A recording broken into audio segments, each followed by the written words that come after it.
Hai, apa kabar semuanya? Semoga kabar Anda baik-baik saja.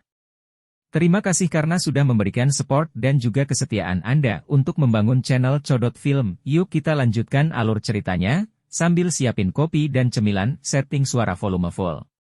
Gasken. Panggung Gunung Surga. Mata Xiao Yan menatap tajam ke pria tua yang tampak rendah hati, berpakaian abu-abu. Sesaat kemudian dia akhirnya tersenyum, menangkupkan kedua tangannya, dan dengan sopan bertanya, "Tuan tua ini seharusnya adalah sesepuh dari suku tikus penelan emas, kan?" The Heaven Eye Mountain Range memiliki efek menekan orang yang terlalu kuat untuk memasukinya, namun kekuatan lelaki tua di depannya ini telah melebihi batas ini. Sepertinya dia bukanlah seseorang dari dunia luar. Dalam hal ini, dia harus menjadi ahli lokal. Selain itu, seluruh gunung mata surga adalah wilayah suku tikus penelan emas. Sepertinya orang ini adalah seseorang dari suku tikus menelan emas. Pria tua berjubah abu-abu itu terkejut saat mendengar ini. Dia melompat turun dari dahan pohon. Dia melihat Xiao Yan sekali sebelum tersenyum dan berkata, "Penglihatan anak kecil memang cukup bagus." Xiao Yan tersenyum. Setelah mengingat apa yang dikatakan Nalan Yanran kepadanya sebelumnya, Xiao Yan secara alami tidak akan mengatakan apapun untuk menyinggung anggota suku tikus penelan emas ini. Selain itu, orang ini cukup kuat dan kemungkinan besar memiliki posisi tinggi di klan. Sepertinya seseorang akan menderita dengan menyinggung perasaannya. Diri yang lebih muda ini adalah Xiao Yan. Saya telah sembrono mengubah tempat ini menjadi seperti ini. Semoga tuan tua tidak akan menyalahkan saya. Xiao Yan tersenyum. Botol giok dengan cepat muncul di tangannya. Setelah itu, dia menyerahkannya. Ini adalah beberapa pil mendingki. Meskipun saya tahu bahwa hal-hal ini mungkin tidak berarti apa-apa di mata Pak Tua, mereka memiliki efek yang cukup besar ketika digunakan untuk memulihkan Do Qi seseorang. Qi Mending Pil adalah pil obat tipe 5 yang dapat dibuang. Itu memiliki efek memungkinkan Do Huang atau Do Zong memulihkan Do Qi mereka pada tingkat yang lebih cepat dan dianggap sebagai pil obat yang dapat diperluas tingkat yang lebih tinggi. Orang tua berpakaian abu-abu itu terkejut saat melihat tindakan Xiao Yan ini. Namun, matanya yang menyipit langsung menjadi cerah saat mendengar nama Qi Mending Pil. Medicinal Pills bahkan lebih langka dari sudut pandang Magical Beasts karena hanya manusia yang memiliki alkemis. Meskipun beberapa Magical Beast mampu memperbaiki pil obat dengan mengandalkan bakat mereka, jumlahnya terlalu sedikit. Pil mendingki ini mungkin bukan dari tingkat yang sangat tinggi, tetapi efeknya memulihkan Do Qi seseorang dengan cepat menyebabkan lelaki tua berjubah abu-abu itu tertarik. "Hehe, anak kecil, aku merasa kamu sangat enak dipandang saat pertama kali melihatmu." Pria tua berjubah abu-abu itu menjilat bibirnya dan tertawa. Setelah itu, dia tidak melakukan tindakan saat dia begitu saja menerima botol giok dari Xiao Yan. Setelah itu, dia melihat sekelilingnya, melambaikan tangannya dan berkata, "Tidak apa-apa. Saya akan meminta seseorang untuk membersihkan tempat ini. Anak kecil tidak perlu khawatir. Saya juga akan membantu Anda membersihkan beberapa dari hal-hal yang merepotkan ini." Xiao Yan menyeringai dan mengangguk. Dia menangkupkan tangannya ke pria tua berjubah abu-abu dan dengan hormat berkata, "Kalau begitu, terima kasih Pak Tua. Aku yang dulu adalah Jin Gu. Jangan panggil aku apapun Pak Tua." Pria tua berpakaian abu-abu itu tertawa. Tatapannya berkeliaran di sekitar tubuh Xiao Yan sekali sebelum dia tiba-tiba berkata, "Anak kecil, kamu seorang alkemis, kan? Aroma seperti itu bukanlah sesuatu yang dimiliki orang biasa." Xiao Yan ragu-ragu sejenak. Pihak lain jelas memiliki bakat khusus dalam hal indera penciuman. Oleh karena itu, dia tidak menyembunyikan apapun dan dengan lembut menganggukkan kepalanya. "Hehe, alkemis. Hal ini benar-benar terlalu langka. Sebuah cahaya aneh melintas di mata Jin Gu saat dia melihat Xiao Yan menganggukkan kepalanya. Dia segera tersenyum dan berkata, "Kamu harus masuk dulu." Rubah putih psikis gadis kecil itu tidak memiliki masalah saat melewati labirin. Namun, masih ada cukup banyak penghalang jika Anda ingin berhasil mencapai kolam darah Gunung Surga. Tenang, saya yang lama bukanlah seseorang yang tidak akan bekerja setelah menerima sesuatu. Saya akan memberitahu yang lain untuk merawat Anda secara khusus. Hati Xiao Yan bersukacita saat mendengar ini. Dia benar-benar tidak rugi dengan memberikan pil obat ini. Orang tua ini memang memiliki posisi yang cukup tinggi di suku tikus menelan emas. Karena Xiao Yan telah mendapatkan apa yang dia butuhkan, dia tidak tinggal lebih lama lagi. Setelah menangkupkan tangannya ke Jin Gu, dia berbalik dan memasuki pintu pohon. Jin Gu tanpa sadar membelai janggutnya saat dia melihat Xiao Yan menghilang di balik pintu pohon. Ekspresinya adalah salah satu pemikiran yang dalam sementara dia dengan lembut bergumam, "Anak kecil ini juga seorang alkemis, tapi aku ingin tahu apakah dia telah mencapai persyaratan kita. Jika memungkinkan, kami dapat menyelamatkan cukup banyak masalah." Xiao Yan baru saja melangkah ke pintu pohon ketika area di depannya tiba-tiba menjadi cerah. Pikirannya segera terasa agak pusing. Pada saat dia pulih, dia tertegun menyadari bahwa ruang di sekitarnya telah diliputi oleh lapisan kabut tebal yang tidak dapat dihamburkan. Kepadatan kabut di tempat ini setidaknya 10 kali lebih padat dari kabut di pegunungan. Apalagi hal yang menyebabkan Xiao Yan merasa bermasalah adalah kabut di tempat ini tidak bisa ditembus oleh kekuatan spiritual. Ketika disebarkan, tampaknya akan menemui hambatan besar, sehingga sulit untuk mencapai efek probing. Apakah ini yang disebut labirin? Ini memang merepotkan. Xiao Yan dengan sungguh-sungguh menyapu matanya ke sekelilingnya saat dia berkata dengan lembut. Xiao Yan tiba-tiba merasakan tangannya menjadi dingin ketika dia berbicara pada dirinya sendiri. Segera, suara lembut Nalan Yanran ditransmisikan dari sampingnya, "Tidak perlu panik. Ini aku." Lengan tegang Xiao Yan perlahan rileks. Tatapannya mengikuti arah dari mana suara itu berasal dan melirik.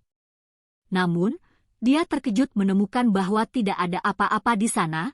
Namun sentuhan yang ditransmisikan dari tangannya dengan jelas mengatakan kepadanya bahwa Nalan Yanran ada di sampingnya. Tidak perlu melihat. Labirin ini bisa menghalangi pandangan seseorang. Meskipun kami berdekatan, kami masih tidak dapat melihat tubuh pihak lain. Aku akan menarikmu bersamaku. Dengan Psychic White Fox memimpin, seharusnya tidak terlalu sulit untuk keluar dari tempat ini. Suara Nalan Yanran perlahan ditransmisikan, menyadari keraguan di hati Xiao Yan. Xiao Yan mengangguk sedikit setelah mendengar ini. Hatinya sedikit bersukacita. Beruntung dia bertemu Nalan Yanran di sepanjang jalan. Jika tidak, bahkan dia akan terjebak dalam labirin ini. Kabut tebal meresap ke dalam labirin sementara sentuhan lembut dari tangannya muncul seolah-olah seseorang sedang menyentuh batu giok kualitas terbaik. Perasaan yang indah dan lembut menyebabkan seseorang merasa tidak ingin berpisah dengannya. Ini menyebabkan hati Xiao Yan bergetar tanpa sadar. Namun, perasaan semacam ini dengan cepat ditekan oleh Xiao Yan saat itu muncul. Dia segera menundukkan kepalanya karena malu, dan membiarkan Nalan Yanran menariknya saat mereka perlahan maju. Kemajuan yang tenang ini berlanjut selama hampir setengah jam sebelum Xiao Yan merasakan bahwa kabut di sekitarnya tampaknya secara bertahap menjadi jauh lebih tipis. "Kami akan meninggalkan labirin." Di samping Xiao Yan, Nalan Yanran mengeluarkan suara lembut yang sepertinya telah menempatkan beban berat. Suara Nalan Yanran baru saja terdengar saat angin bertiup kencang. Kabut tebal di sekitarnya sangat berfluktuasi. Mereka dengan cepat mundur dan pemandangan sekitarnya perlahan muncul.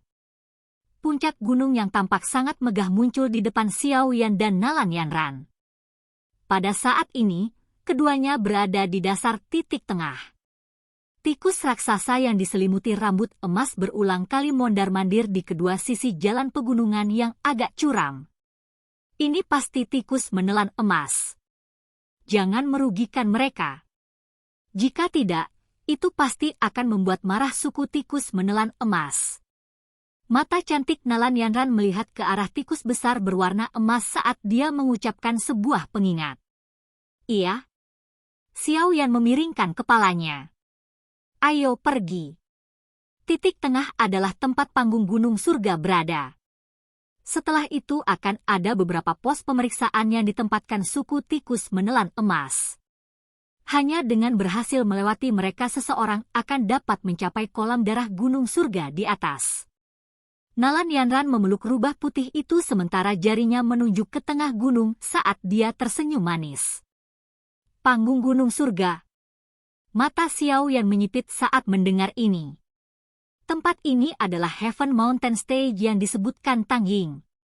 Selain itu, dia mengatakan bahwa mereka mungkin memiliki kesempatan untuk bekerja sama di sana. Sepertinya dia berbicara tentang bekerja sama untuk melewati pos pemeriksaan. Sepertinya ada cukup banyak orang saat ini hadir di sana. Pos pemeriksaan yang biasanya dibuat oleh suku tikus burung walet emas cukup sulit. Meskipun mereka yang tiba di sini tidak lemah, cukup sulit jika seseorang ingin menerobos mereka. Nalan Yanran tertawa. Xiao Yan juga tersenyum. Ada panas membara di matanya saat dia berseri-seri, kalau begitu, ayo pergi. Kita tidak boleh membiarkan orang lain menempati 8 tempat sebelum kita. Jari kaki Xiao Yan menekan tangga batu yang curam setelah kata-katanya terdengar. Seketika, tubuhnya menjelma menjadi bayangan hitam yang dengan sigap melesat ke tengah gunung. Nalan Yanran dengan cepat mengikuti di belakangnya. Bagian tengah gunung mata surga adalah platform yang sangat luas. Platform dibangun dari batu yang tertata rapi. Ada tangga batu yang mencapai puncak gunung mata surga di satu sisi peron. Namun, bagian depan tangga batu saat ini dijaga oleh beberapa tikus penelan emas bertubuh manusia. Ada hampir 20 sosok manusia berkumpul di peron jauh dari tangga batu. Mereka dibagi menjadi kelompok ukuran yang berbeda. Beberapa dari mereka sendirian, beberapa dari mereka bertiga sementara beberapa dari mereka berada dalam kelompok yang lebih besar. Orang-orang ini tersebar di peron dan saling berbisik. Saat melakukannya, tatapan mereka akan berulang kali menyapu ke arah jalan curam yang menuju ke peron. Berdasarkan waktu, labirin akan segera ditutup. Setelah waktu habis dan labirin ditutup, inilah saatnya bagi mereka untuk mencoba menerobos pos pemeriksaan. Sosok yang penuh warna, yang sangat mencolok di kerumunan manusia dengan aura mulia seperti burung phoenix, dengan mudah menjadi salah satu karakter utama yang hadir. Wanita ini secara alami adalah Nona Feng dari Wind Lightning Pavilion. Sementara dia secara acak bercakap-cakap dengan seseorang di sampingnya, mata cantik wanita berpakaian warna ini berulang kali menyapu ke arah tangga batu. Sudut mulutnya berisi ejekan samar. Sesaat kemudian, dia dengan lembut menggelengkan kepalanya. Sepertinya dia memang agak melebih-lebihkan orang itu. Tidak disangka bahwa dia bahkan tidak dapat mencapai panggung gunung surga ini. Gong! Suara gong perlahan bergema di atas platform sementara sosok tua yang agak kecil perlahan berjalan keluar. Tatapannya menyapu tempat itu dengan acuh tak acuh saat dia berkata dengan suara yang agak lemah, "Waktu habis, biarkan upaya untuk menerobos pos pemeriksaan dimulai." Wanita berpakaian warna-warni itu benar-benar menarik pandangannya ketika dia mendengar orang ini membuka mulutnya. Tampaknya orang itu hanya mengandalkan roh yang kuat seperti yang dia harapkan. Namun, keuntungan itu sama sekali tidak ada di pegunungan mata surga ini. Suara angin kencang muncul saat tatapan semua orang bergeser. Segera, dua sosok melesat dari tangga batu seperti dua anak panah. Setelah itu, mereka terus mendarat di peron. Tawa yang sejuk dan ceria dipancarkan secara acak. Maaf, saya sudah sampai beberapa saat lagi. Mudah-mudahan, saya tidak mengganggu kelulusan pos pemeriksaan, bukan? Mata cantik dari wanita berpakaian warna-warni mengeras saat mendengar tawa ini. Dia perlahan menoleh dan menatap wajah muda yang tersenyum itu. Sesaat kemudian, dia hanya bisa mendengus dingin dan memalingkan muka. Silakan pergi ke. Oke guys, jangan lupa like, comment, share, and subscribe di channel Codot Film. See you next video, peace out and bye-bye.